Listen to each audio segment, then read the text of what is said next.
Hello everyone and welcome to ChronoFoot, the show where every second counts to tell the greatest stories of football. Today, we're going right back to the beginning, because we LOB, telling the story of how football actually started. So, sit back, relax, and enjoy the show. So let's start off with a little quiz. What do all these things have in common? Well, if you answered ball, then congratulations. You are absolutely correct. But more specifically, what kind of ball? Well, any kind of ball, really. A leather ball, a plastic ball, a balloon, hell, even a soccer ball. To answer that question, we must go back more than 2,000 years to find the first traces of football. Our first stop takes us to China, where thousands of years ago, people used to play a game called kuju, which translates to kicking a ball or kicking a leather ball. This was a mixture of gymnastics, martial arts, and football. The goal of the game was simple: to kick a ball made out of leather through a net.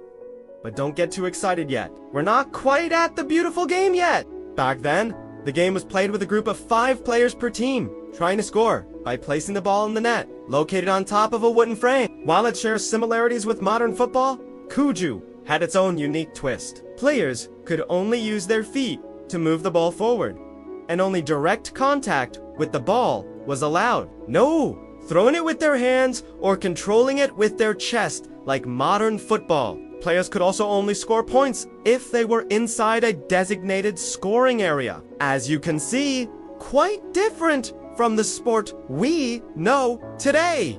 The game was initially used for military training to boost morale and fitness, but as its popularity grew, it became a popular pastime among civilians. Kuju was said to have been played during the Han Dynasty between 206 BC and 220 AD, and continued to thrive throughout various dynasties, sadly. However, during the Cultural Revolution in the 20th century, many historical records of kuju were lost, leaving us with limited knowledge about its early development. Moving away from China and back to the year 2000, we traveled to ancient Greece, where another form of football called a pit. Although there's limited written documentation about the game, we do have some beautiful mosaics that give us a good idea of how the game was played. 2 teams of equal size competed with the objective of carrying an object resembling a ball across a line to score. Players could only use their feet to advance the ball, similar to kuju, but unlike the Chinese game, they could also employ any part of their body to carry or push the ball forward. The game was quite brutal, with frequent fights breaking out between players. If a player was injured, he could only be removed from the game if he left the field voluntarily, or if his opponents carried him off. Sounds a bit hardcore, doesn't it? Now before you go thinking that ancient Greece was a bit behind when it comes to football, consider this: they did invent the Olympics after all. But I digress. Then there was the Romans, who played a game known as harp. It was played with 2 teams of 5 trying to throw a ball over a crossbar to score. The game was chaotic and quite dangerous. At times, the balls were so tightly packed that they could be moved in games were decided based on how much ground each team could cover. Well, those were the earliest forms of football. But now it's time to fast forward a few centuries to see how things really started to take shape. For our next stop on this footballing journey, we head to medieval Europe, where a crazy game was being played called mob football. Yep. No? Seriously, that's what it's called. In villages around England, the local men would organize matchas where hundreds of people would participate.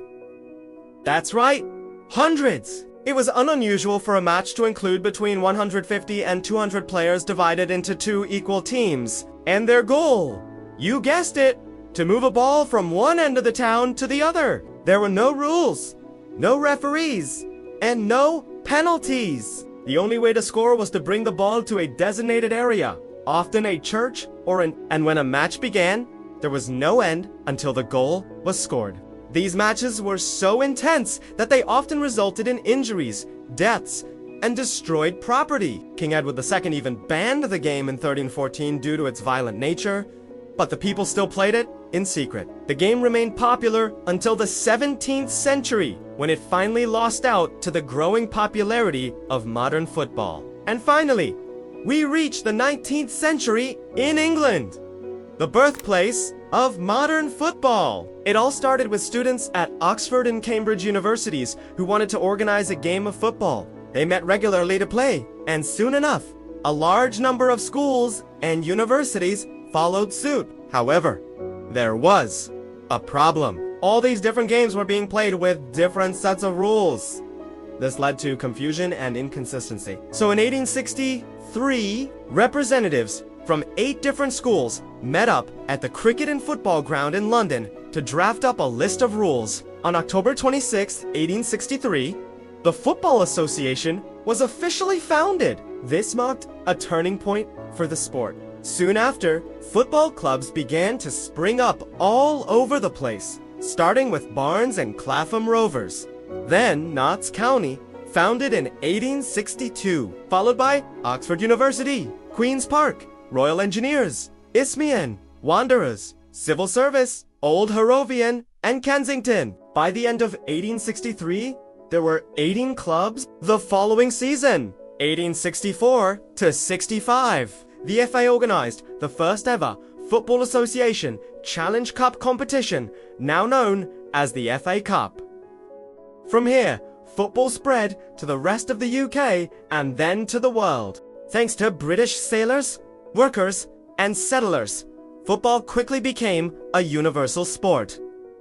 The ball crossed every border. Working class neighborhoods and immigrant communities embraced the game, making it truly global. Now that we've established how football got its kick, it is time to talk about some of the most important events in the history of the beautiful game.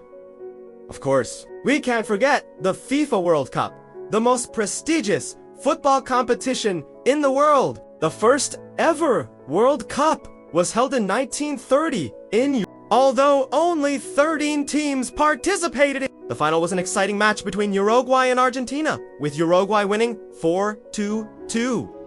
Since then, the World Cup has grown exponentially, increasing the number of participating teams and captivating billions of viewers worldwide. Football gave us so many great moments and unforgettable players. Pelé dazzled the world with his skills, helping Brazil win 3 World Cups in 1958, 1962, and 1970.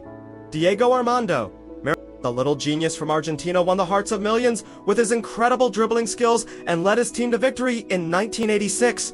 Zinedine, the French magician, won the World Cup in 1998, displaying elegance and finesse on the field. And more recently, Lionel Messi, arguably the greatest player of all time, finally lifted the trophy in 2022, cementing his legacy in football history.